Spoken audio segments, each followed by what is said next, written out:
గిరిజనుల అభివృద్ధి కోసం ఐకమత్యంతో పనిచేద్దామని పిలుపునిచ్చారు మంత్రి సీతక్క. మాసబ్ ట్యాంక్లో ఎస్టీ ఎమ్మెల్యేలతో మంత్రి సీతక్క సమావేశమయ్యారు.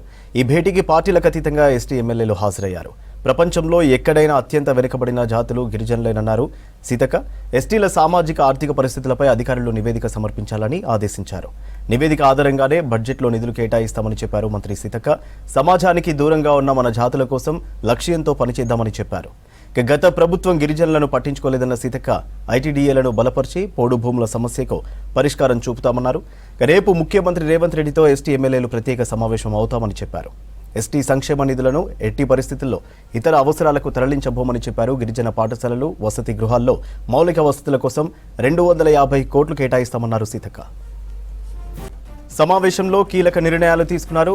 3 ఎస్టీ కార్పొరేషన్లను బలోపేతం చేయాలని సమావేశం నిర్ణయించింది. ఐటీడీఏ పరిధిలో ఉన్న 29 ప్రభుత్వ శాఖలను పటిష్టపరిచేందుకు నిర్ణయించారు. హైదరాబాద్లో 2 పోస్ట్ మెట్రిక్ గిరిజన హాస్టళ్ల నిర్మాణం, ఎస్టీ విద్యార్థులకు 250 ఓవర్సీస్ స్కాలర్షిప్ మంజూరు, ఎస్టీ అసెంబ్లీ నియోజకవర్గంలో గిరిజన సంక్షేమ భవనాల నిర్మాణానికి నిర్ణయించారు. అవసరం ఉన్న మండలాల్లో ఆశ్రమ పాఠశాలలు, ఏజెన్సీ ఏరియాలో మాతృభాషలో విద్యాబోధనకు చర్యలు తీసుకోవాలని నిర్ణయించారు.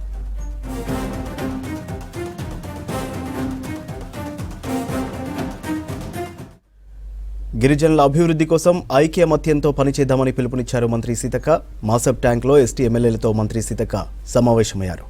ఈ భేటీకి పార్టీలకు అతీతంగా ఎస్టీ ఎమ్మెల్యేలు హాజరయ్యారు. ప్రపంచంలో ఎక్కడైనా అత్యంత వెనుకబడిన జాతులు గిరిజనులేనన్నారు సీతక్క. ఎస్టీల సామాజిక ఆర్థిక పరిస్థితులపై అధికారులు నివేదిక సమర్పించాలని ఆదేశించారు.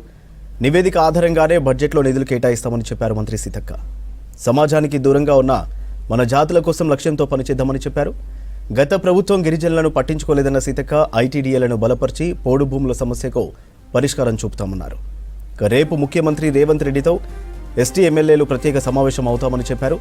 ఎస్టీ సంక్షేమ నిధులను ఎట్టి పరిస్థితుల్లో ఇతర అవసరాలకు తరలించబోమని చెప్పారు. గిరిజన పాఠశాలలు, వసతి గృహాల్లో మౌలిక వసతుల కోసం 250 కోట్లు కేటాయిస్తామన్నారు సీతక్క. సమావేశంలో కీలక నిర్ణయాలు తీసుకున్నారు. 3 ఎస్టీ కార్పొరేషన్లను బలోపేతం చేయాలని సమావేశం నిర్ణయించింది. ఐటీడీఏ పరిధిలో ఉన్న 29 ప్రభుత్వ శాఖలను పటిష్టపరిచేందుకు నిర్ణయించారు.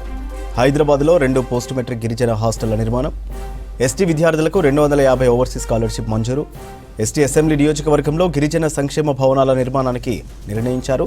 అలాగే అవసరమున్న మండలాల్లో ఆశ్రమ పాఠశాలలు, ఏజెన్సీ ఏరియాలో మాతృభాషలో విద్యాబోధనకు చర్యలు తీసుకోవాలని నిర్ణయించారు.